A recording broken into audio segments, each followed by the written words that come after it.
안녕하십니까, 김동진입니다. 빠르게 한번 문제를 풀어볼 건데요. 또 뭐 항상 하는 얘기지만 점수 갖고 뭐 좌절감 느끼고 슬퍼하시고 그렇게 이제 하면 안 된다.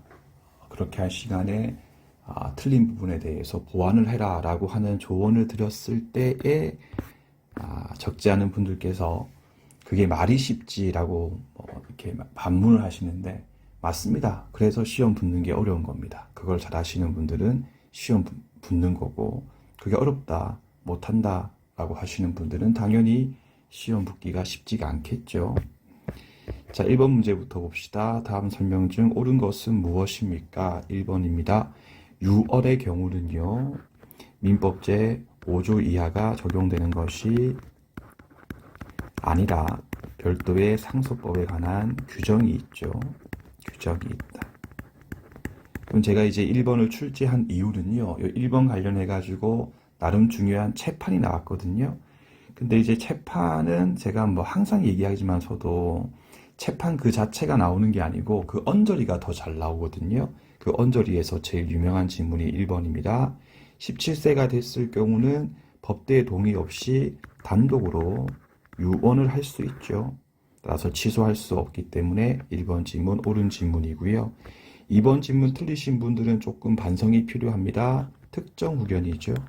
특정 후견을 하는 경우에 특정 후견의 기간과 범위에 대해서 정하는 거기 때문에 틀린 거고, 3번은 항상이 아니죠. 대리권 수여하는 심판이 있었을 때 할 수가 있는 것이고요.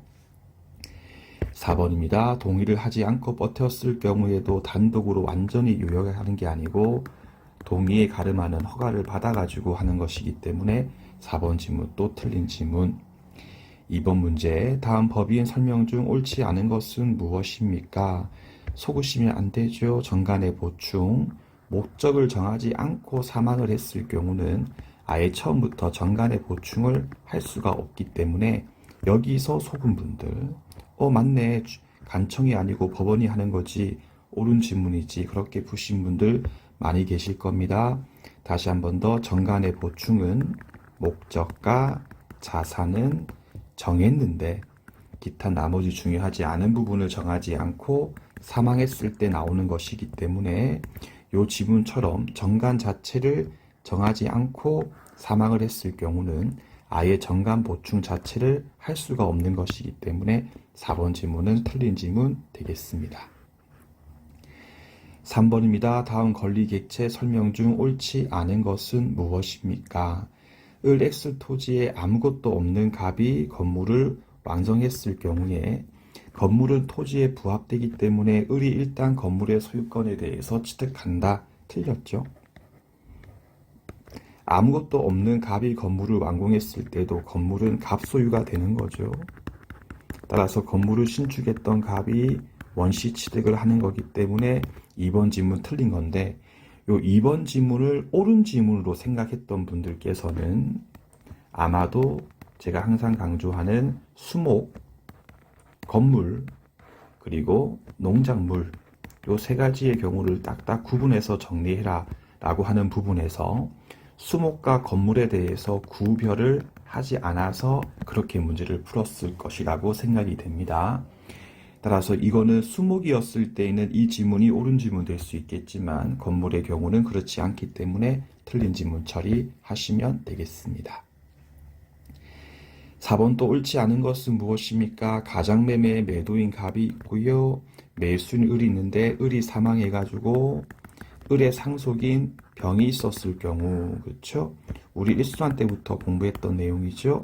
상속인은 원칙적으로 포괄승계인에 해당한다. 따라서 민법적으로 아버님 을하고 병은 동일인이다. 따라서 상속인 병이 선의인 경우라 하여도 상속인은 108조 제2항의 제3자가 될 수가 없는 것이기 때문에 갑은 상속인 병에게도 무효에 근거해가지고 대항할 수 있다기 때문에 3번 지문 또 틀린 지문. 5번 지문 또 많이 틀릴 것 같은데, 갑이 을에게 자신 소유 X 토지에 대해서 담보권 설정할 수 있는 대리권만 수여했다. 그렇죠? 을이 현명을 하고 병가 X 토지에 대해서 매매하는 계약을 했다. 월권행위 했죠. 옳지 않은 것을 다 고르면 무엇입니까? 을은 표대의 성립을 주장할 수 있다. 을이 누구죠? 예, 무권 대리인이죠. 무권 대리인 을이 표대의 성립을 주장할 수 있습니까? 아니었죠. 무권 대리인 을과 거래했던 직접 상대방 병이 주장할 수 있죠. 그래서 을 같은 경우는 주장할 수 없고 병이 주장을 할 수가 있는 것이기 때문에 기읍번 지문, 틀린 지문. 니은번 지문입니다. 표현 대리가 적용되려면 대리권이 없다는 점을 제외하고는 아무런 흠결이 없었을 때만 적용될 수 있다. 국토이용관리법상 허가를 받지 않아가지고 확정적 무효가 됐을 경우는 강행규정 위반에 의해서 무효. 그럼 절대로 상대방 병 같은 경우는 표대 성립에 의해서 보호될 수가 없는 것이기 때문에 니은번 지문 또 틀린 지문. 디귿번 만약 을이 X 토지에 대한 매매 계약을 간 명의가 아니고 자신의 을 명의로서 계약을 했을 경우에 병은 선의무과실인 경우라 하여도 표대에 근거해 가지고는 갑한테 이행 청구를 못한다. 맞죠? 다시 표현 대리의 성립이 이루어지려면 무대가 필요하고 무대가 되려면 대리의 구조가 필요하고 대리가 되기 위해서는요 행위자하고 계약의 당사자가 어떤 거? 예, 분리가 됐을 때 대기의 문제죠.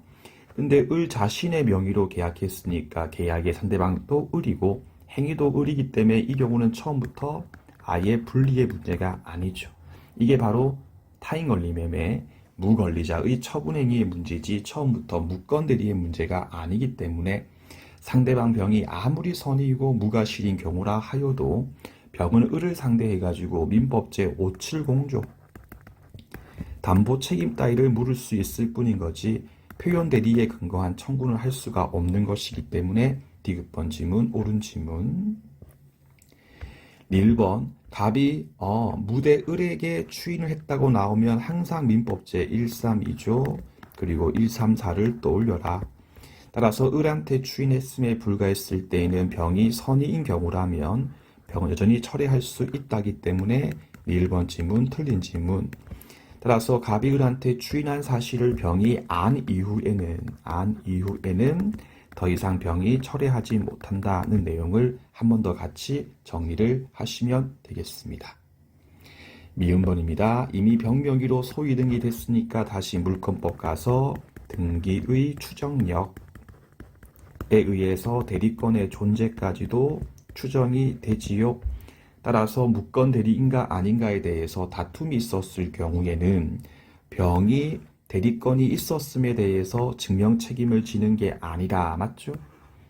을에게 대리권이 없음에 대해서 갑이 주장 증명 책임을 짐으로써 증명 책임의 일종의 전환이 이루어지기 때문에 미음번 지문도 옳은 지문 처리하시면 되겠습니다. 6번입니다. 조건계획 기한에 관한 설명 중에 옳지 않은 것은 무엇입니까? 통지의 경우는 통지는 양도인이 채무자한테 하는 거기 때문에 조건 따위를 붙일 수가 없죠. 하지만 승낙이라고 하는 것은 채무자가 하는 거죠. 그럼 채무자 지가 조건 붙이는 게 채무자 지한테 불리할 게 전혀 없지 않습니까? 따라서 승낙을 할 때는 조건을 붙이는 게 허용된다기 때문에 1번 지문, 틀린 지문 처리하시면 되겠습니다. 7번입니다. 무효 취소 옳지 않은 것은 무엇입니까? 4번 보시면 취소할 수 있는 추인과 우리가 알고 있는 추인의 의사표시에 의한 추인을 말하죠. 법정 추인 둘 다 취소의 원인이 종료한 후에 해라는 맞습니다. 둘 다 취소 원인이 종료하기 전의 경우는 추인의 효력이 인정될 수 없죠. 하지만 취소할 수 있는 추인의 경우는 알고서 하는 것이 필요하지만 법정 추인은 어차피 민법제 145조에 근거해가지고 법에 의해서 추인되는 거기 때문에 굳이 알고 있을 필요 없죠. 있을 필요 없다. 둘 다 알고 있을 필요는 아니기 때문에 4번 지문, 틀린 지문 처리하시면 되겠습니다. 8번 봅시다. 다음 부동산 물건이다. 설명 중 옳지 않은 것은 무엇입니까? 2번 보시면 공작물을 소유할 목적으로 지하 또는 지상 공간을 상하를 정해가지고 구분지상권이라고 하는 것은 인정이 되죠. 과거 사법시험 기출문제입니다. 전세권, 여러분들 구분 전세권 들어보신 적 있나요? 없을 겁니다. 없으면 물권 법정주의 원칙상 안 됩니다. 따라서 지상권만 가능하지 전세권의 경우는 구분할 수 없기 때문에 2번 지문 틀린 지문 처리하시면 되겠습니다. 다음에 9번 봅시다. 혼동 설명 중 옳은 것은 무엇입니까? 1번 A 소유 X 토지에 B가 저당권을 취득하고 후순위가 없는 상태에서 B가 X 토지에 대해서 소유권을 취득해가지고 했을 경우에 B의 저당권은 일단 혼동에 의해서 소멸되며까지는 맞아요. 나중에 알고 보니까 A하고 B 사이에서의 매매 계약이 무효가 됐을 경우라면 결국 B가 소유권을 취득하지 못한 사실이 나중에 판명이 된 거고, 따라서 우리 판례 문구에 의했을 경우에는 소멸됐던 저당권이 다시 부활된다기 때문에 1번 지문은 틀린 지문. 2번 갑소유 토지에 대해서 을이 지상권을 취득했고요. 병 같은 경우가 그것에 대해서 이렇게 담보권을 취득했다. 그 원래 혼동에 의해서 소멸될 권리의 제3자 병이 권리를 취득했을 경우에는 혼동 예외에 해당했죠. 따라서 을이 위 토지에 대한 소유권을 취득했을 경우에도 을의 지상권의 경우는 혼동에 의해서 소멸되지 않기 때문에 2번 지문도 틀린 지문. 3번 A 소유 X 토지의 갑이 선순위 1번을 취득했고 그 뒤에 을이 또 줄을 섰네요. 2번. 3번 병이 가압류했고 또 4번 정도 가압류했다. 됐죠? 이후에 을이 A로부터 X 토지에 대해서 소유 등 했을 때 제가 항상 팁으로 알려드리는 이야기가 물권 혼동에 대해서 물었을 때에 을보다 누군가 후순위 건자가 있었을 경우에는 혼동 소멸이 이루어지지 않는다라고 했지요. 사안의 경우는 그 뒤에 병과 정도 존재하기 때문에 후순위가 존재하는 경우죠. 따라서 혼동 소멸이 이루어지지 않기 때문에 3번 지문은 옳은 지문. 4번 지문입니다. 소유권과 점유권은 전혀 차원을 달리하기 때문에 점유권은 절대 혼동에 의한 소멸이 이루어질 수가 없는 것이기 때문에 4번 지문도 틀린 지문 처리하시면 되겠습니다. 그 다음에 10번입니다. 선의취득 민법제 249조부터 251조까지 조문 천천히 보시면서 공부를 하시면 되겠고요. 1번 지문 점유 개정에 의한 인도 빼고는 다 된다니까 1번 지문 옳은 지문, 2번 지문 나중 기준이라고 제가 항상 강의할 때 정리를 해드리는 거죠. 따라서 무과실 기준 시점은 물권적 합의가 동산 인도보다 먼저 있었을 때는, 그러면 물권적 합의가 먼저고 동산 인도가 나중이기 때문에 해석을 해야겠죠. 물권적 합의가 이루어진 때가 아니고 동산의 인도가 됐을 때를 놓고 판단이 이루어지고, 물건의 인도가 물권적 합의보다 먼저 됐을 경우에는, 맞죠?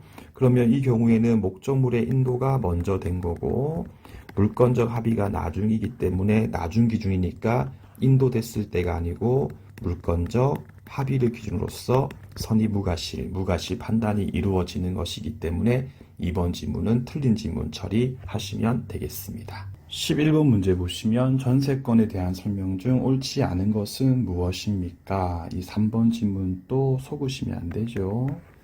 임차인하고 혼동하시면 안 됩니다. 임차인 같은 경우는 필요비 예상안도 청구할 수 있고 유입비 예상안도 청구할 수 있죠. 근데 전세권자의 경우는 필요비 예상안은 청구하지 못하고 유입비 예상안만 청구할 수 있지 않습니까? 따라서 필요비를 상환하지 않는 경우라 하여도 유치권 행사할 수가 없는 것이기 때문에 3번 지문 틀린 지문.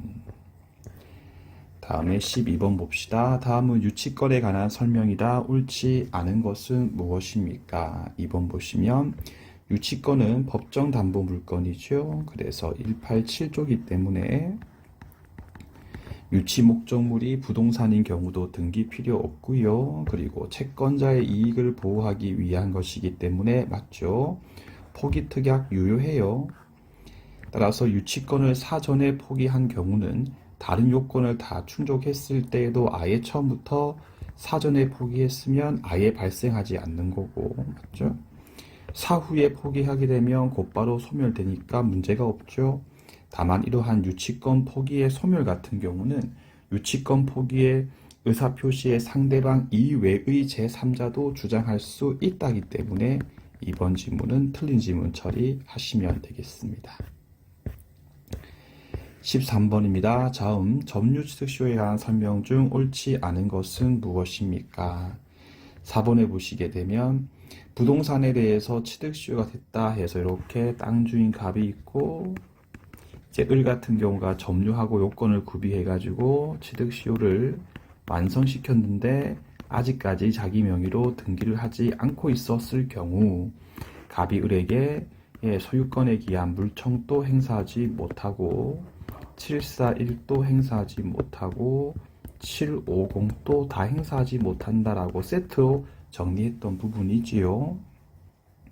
따라서 을 같은 경우가 완성시켰을 때에는 취득시효 완성을 이유로 등기초험권을 갖게 되고 그것도 213조 단서에 있는 점유할 수 있는 권리에 해당하기 때문에 갑은 을을 상대해 가지고 소유권에 기한 물청도 행사할 수 없고 맞죠? 민법 제741조도 행사할 수 있다가 아니고 없다기 때문에 4번 지문 틀린 지문 처리하시면 되겠습니다. 14번입니다. 다음 지상권에 관한 설명 중 옳은 것은 무엇입니까? 4번 X 대지는 갑의 단독 소유다 해서 X 토지는 갑이 단독으로 소유를 하고 있고요. 그 다음에 Y 건물 같은 경우에는 갑과 을이 공유를 하고 있다. 이렇게 해서 갑하고 을 같은 경우가 공유를 하고 있다. 근데 갑이 X 대지에 대해서 담보권 설정했다. 이후에 도래해가지고 갑이 안갑자 A가 담보권 실행을 시켰을 때 법지의 성립이 인정되는가에 대해서 묻고 있었을 때 제가 항상 강의할 때 심플하게 총합이 1인가를 봐라. 그러면 X 토지 같은 경우는 갑 단독 소유니까 1분의 1이지 않습니까? 그 갑이 A한테 담보권 설정을 해준 경우이기 때문에 맞죠? 총합이 1이니까 법지의 성립이 인정이 되는 거고 맞죠? 따라서 4번 지문을 옳은 지문 처리하시면 되겠습니다.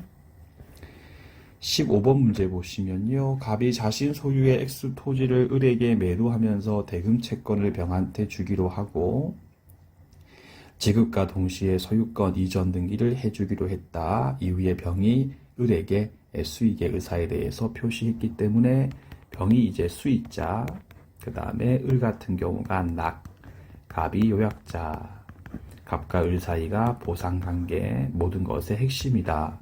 병과 갑 사이가 대가관계인데 고려할 필요 없다 등등등의 필로 한번 떠올려 주시고요.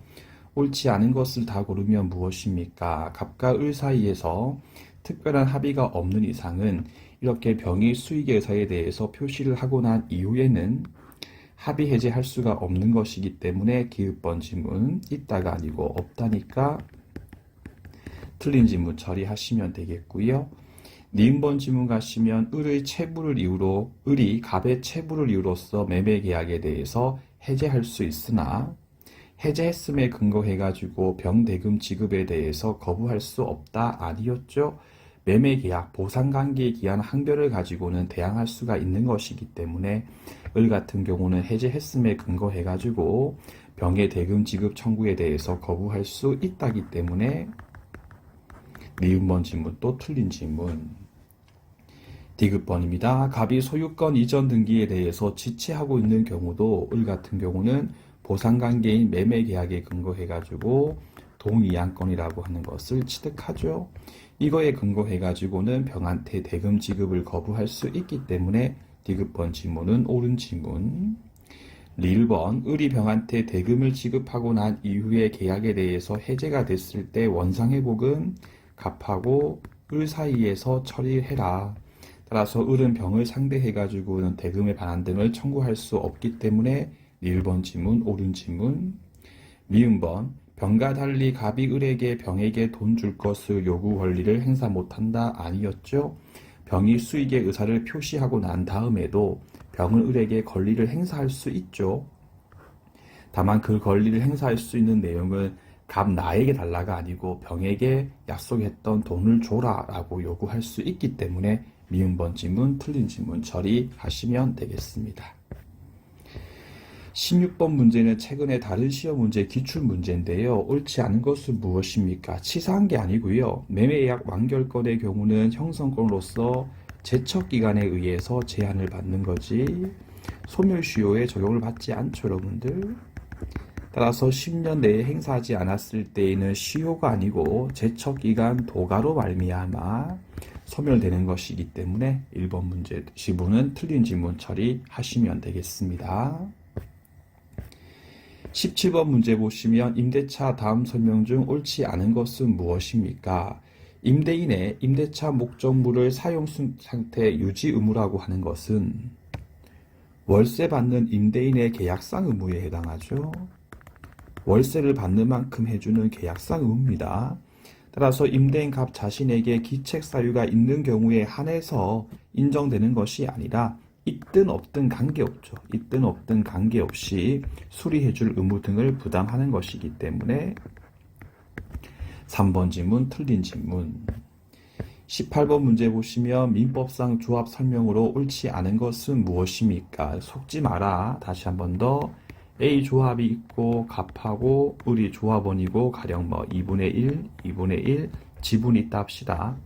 또 B가 이제 갑의 채권자죠. 였을 때 B가 갑의 2분의 1 지분에 대해서 압류를 할 수 있냐 이렇게 물었을 때 압류를 할 수 있죠. 그래서 없다가 아니고 있다니까 2번 질문 틀렸고 다만 이 2분의 1 지분 자체에 대해서 바로 지분 자체에 대해서 집행을 해버리면 그러면 이제 을이 피해를 볼 수 있기 때문에 그건 안 되는 거고 그럼 압류를 왜 하는데 했을 때 갑이 장래에 취득할 수 있는 각종 채권 있지 않습니까? 해서 조합 운영 등에 의해서 발생된 수익이 있었을 때는 이익배당 청구권 그런 것들에 대해서 채권 집행으로서 처리가 이루어지는 것이거든요. 그럼 이번 지문은 속이는 거죠. 이런 문장에 속지 마세요, 여러분들. 속지 마시고 뒤에 핵심 압류할 수 있냐, 효력 있냐 없냐 물었을 때 압류할 수 있고 효력은 인정되는 것이기 때문에 이번 지문 틀린 지문 처리하시면 됩니다.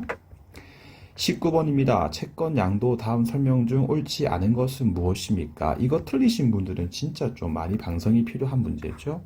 확정일자 선우가 아니고 도달 선우. 통지 등의 경우에 도착 선우 등에 의해서 처리가 될 부분이기 때문에 4번 지문 틀린 지문이었고요. 20번 문제입니다. 보증채무 설명 중 옳지 않은 것은 무엇입니까? 이것도 많은 분들이 속았을 것 같은데 갑이 채권자이고요. 을이 채무자이고요. 병이 보증인이었을 때 병이 대신 상계할 수 있는 거는 채무자 을이 상계권을 가지고 있었을 때 대신 상계를 해가지고 갑한테 대항할 수 있을 뿐이지 채권자 갑이 상계권을 가지고 있는 경우는 병이 이걸로 대신 행사하거나 혹은 보증 채무에 대한 이행을 거부할 수가 없다. 제가 항상 이 두 가지의 경우를 구분해라 라고 하면서 많이 수업 시간 때 강조했던 내용이죠. 요런 지문이 최근에 법원직 시험 문제 특징이 이래요. 얄팍하게 바꾸거든요. 그래서 보증인은 채권자 갑의 채권에 의한 상계로서는 대항할 수 있는 것이 아니고 주 채무자 을의 상계권 행사로서 채권자에게 대항할 수 있기 때문에 앞뒤가 바뀐 거니까 이번 지문을 틀린 지문 처리를 꼭 하시면 되겠습니다. 21번입니다. 부당이득 임차인이 지매청을 적법하게 행사한 경우다. 그러면 이렇게 땅이 있고 갑이 임대인, 을이 건물 소유자. 그러면 을이 갑한테 적법하게 지매청 행사하면 이 건물에 대해서 을 같은 경우가 매도인 그리고 갑 같은 경우가 매수인과 유사한 법률 관계의 성립이 이루어지게 되지요. 따라서 임대인 갑으로부터 매수 대금에 대해서 지급을 받기 전까지 임차인 을이 그 부지를 계속 사용했을 때도 임차인 같은 경우가 차임 상당 이득에 대해서 돌려줄 의무를 지지 않는다. 자, 임대인 갑으로부터 매수 대금을 받기 전까지는 을한테 뭐가 있다? 동의한 건이 인정이 되죠. 그럼 동의안건의 경우는 하도 많이 했지만 위법성, 조각 사유에는 해당하지만 적극적인 사용 수익권은 아니었죠. 따라서 차이만큼에 대해서 반환 의무를 지지 않는 게 아니고 반환 의무를 진다기 때문에 1번 지문 틀린 지문 처리를 했으면 됩니다. 22번 보시면 채권자 취소권 설명 중 옳지 않은 것은 무엇이냐. 되게 어려워 보이는데 갑이 을한테 8천만 원 채무를 병에 대해서는 4천 채무를 쥐고 있기 때문에 을이 채권자이고 병이 채권자이고 이렇게 갑이 있고요. 을이 갑한테 8천만 원만큼 채권을 가지고 있고 병이 갑한테 4천만 원만큼 채권을 가지고 있다. 근데 갑은 을에 대한 8천 채무를 담보하기 위해서 자신 주택 X 시가 1억 원 내에서 을 명의로 담보권 설정을 줬다. 그러면 을 같은 경우는 8천 전액에 대해서 우선 변제권을 확보한 자에 해당한다. 그죠? 그러면 뭐 갑이 뭐 X 주택을 정한테 팔든 부시든 관계 있습니까? 그래서 을 같은 경우는 우선 변제권을 다 확보한 자이기 때문에 채취권 행사할 수 있다가 아니고 없다죠. 없다. 만약에 시가나 목적물 경매가가 7천이 아니고 6천이었으면 그럼 8천 중에서 2천만 원만큼은 일반 채권자의 지위에 있기 때문에 채취권 행사할 수 있겠지만서도 전액에 대해서 이렇게 우선 변제권을 다 확보한 이 경우에는 채취권 행사할 수 있다가 아니고 없다기 때문에 4번 지문 또 틀린 지문 처리를 하시면 되겠습니다. 23번입니다. 부자관계 인지 청구의 소에서 제소기간이 되는 사망을 안날이라고 하는 거는 진짜 객관적으로 사망 사실을 알면 되는 거예요. 알면 되는 거고 친자 관계까지 알 것을 의미하는 게 아니에요. 그래서 갑이 있고 을이 있었을 때 진짜 갑이 사망을 했고 그 뒤에 갑이 나의 아버지구나 라는 사실이 있었을 때 요 객관적인 사망 사실을 안 것을 의미하는 거지 요까지는 알 필요 전혀 없습니다. 따라서 1번 지문 틀린 지문 처리하시면 되겠고요. 24번 유류분입니다. 다음 설명 중 옳지 않은 것은 무엇입니까? 제가 작년에 이제 강의를 할 때 제가 원래 유류분 쪽을 거의 이제 좀 제끼는 그렇게 강의를 하다가 작년에 제 수업 들으신 분들 아시겠죠? 제가 유류분을 엄청 많이 강조했었죠. 제가 오히려 심지어 제가 사수랑 강의할 때는 제 일부러 사수랑 강의할 때 유류분부터 강의했었거든요. 느낌이 왔었어요. 나왔죠, 올해. 근데 어떤 친구분이 저한테 상담을 하는데 선생님 유류분 문제 이미 올해 나왔으니까 뭐 이제 제끼면 되는 거 아닌가요? 그렇게 하시던데 그건 아닌 것 같아요. 최근에 유류분 쪽이 좀 관심이 많은 부분이기 때문에 그 중요한 부분들은 공부를 꼭 해야 될 필요성이 있습니다. 자, 2번 보시면 공동상속인 중에서 특별 수익을 받은 자가 있었을 경우에는 맞죠? 증여 같은 경우가 손해 가한 것을 알고서 한 경우에 하나여 1년 이전 여부인지 관계없이 산입한다 아니었죠, 여러분들. 이거는 요만큼은 특별 수익자가 증여받은 자가 제3자인 경우죠. 제3자인 경우. 그래서 공동상속인 중에 한 명이었을 경우는요. 1년 전이든 1년 이후든 선이든 악이든 관계없이 이건 언제나 기초에 산입이 되는 것이기 때문에 2번 지문 틀린 지문 처리하시면 되겠습니다. 25번입니다. 상속재산, 상속물에 대한 설명 중 옳지 않은 것은 무엇입니까? 2번 피상속인은 유언으로 내가 죽고 난 다음에 상속물에 대해서 어떻게 해라 라고 정할 수 있죠. 근데 생전 행위에 의해서 했을 경우에는 효력이 없죠. 없다. 따라서 상속인들이 아버님 A의 의사에 구하지 않기 때문에 된다가 아니니까 2번 질문도 틀린 질문 처리하시면 되겠습니다. 한 번 더 쭉 확인하시고 여러분들 점수가 중요한 게 진짜 아니니까 빠르게 해설지 보시고 정답을 보시면서 누락했던 부분, 착각했던 부분이 있으시면요. 빨리 또 보완하시고 새롭게 해독을 더 열심히 하시면 되겠습니다. 고맙습니다.